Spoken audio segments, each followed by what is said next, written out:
Hi, it's me again with CorelDraw Tips and Tricks. In this video, I'm going to show you how to draw this or something like this using rotation and the graph paper tool. I'm going to go right here underneath the polygon is your graph paper tool. I'm going to set mine on 10 by 10. If I hold down the control button, I make 100 perfect squares. And the good thing about it, they are perfectly square, and later on I can move them. So now I'm going to take the Smart Fill tool. I'm going to go and use that same blue. And you could start anywhere, but I'm just going to start and go all the way to, not to the edge, and then go down. And just keep going and just don't go to the edge with the next layer because it'll interfere when we rotate it. And there's hundreds of different patterns you could make with this. You just need to end up long on one end and long on the other end. And what I said about the graph paper tool, now I can click the graph paper tool and move it out of the way. I'm going to go ahead and weld these so they'll be all one piece. I'm going to go ahead and make it quite a bit smaller. Here's kind of the key when you're doing something like this. Control D and make a duplicate while holding down the control button, mirror it. Now I'm going to go ahead and weld these two. Now we're going to take an ellipse. Doesn't really matter what size. I hit P to put it in the center of the page. I'm going to Control D to make a second one while holding down the Shift key.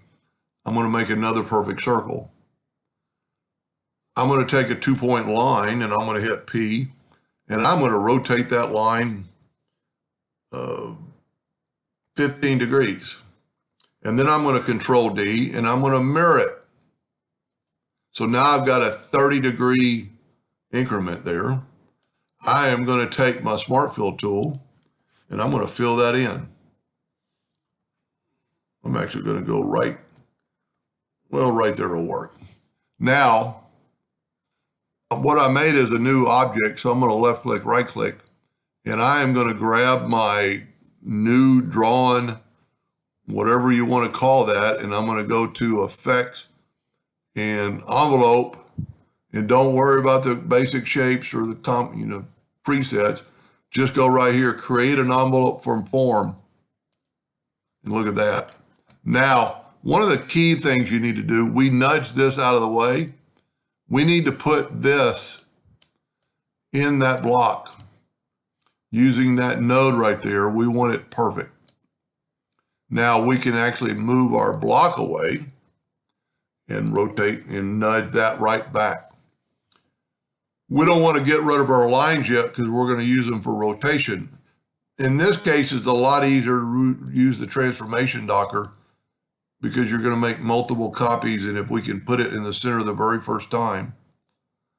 Now go to Windows, Dockers, Transform, and we need 30 degrees. We need 12 of them, but we've already got one, so we'll go 11. And there you have it. Now, two ways you could do this.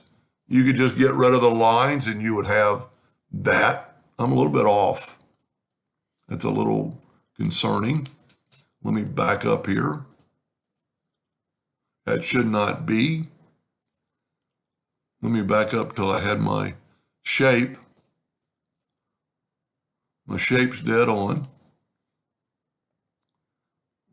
My shape fits dead on. You know what? I just probably wasn't in the exact middle. I'm going to go ahead and bring, I don't like that when that happens. I've lost my rulers. That'll be another video. Well, I didn't mean to shut that down. I'm using somebody else's file. So I'm going to go to Windows, Dockers, and Transform. What I did is I probably didn't have it exactly in the middle. Whenever you can't grab anything, come off of it and move it to the center. Now it should work much better. My joints are perfect. Now there's two trains of thought. Get rid of your lines. And you can either take these lines, and I'm going to hold down you can see right there, I've got a line selected. Hold down the Shift key and make it a little bit bigger. Grab the inside line, holding down the Shift key and make it a little bit smaller. This is it's actually two different ways you could color this in, but I'm going to take the Smart Fill tool. I'm going to use green this time. It will not get to the bottom part because the way we made our object.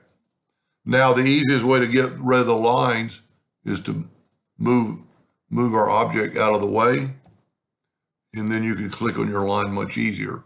Now, if I hold down the Alt key, I'll select both those items, and there you have it. Now, I just put black on the background to kind of give it a cool look on the video. It kind of makes it really stand out.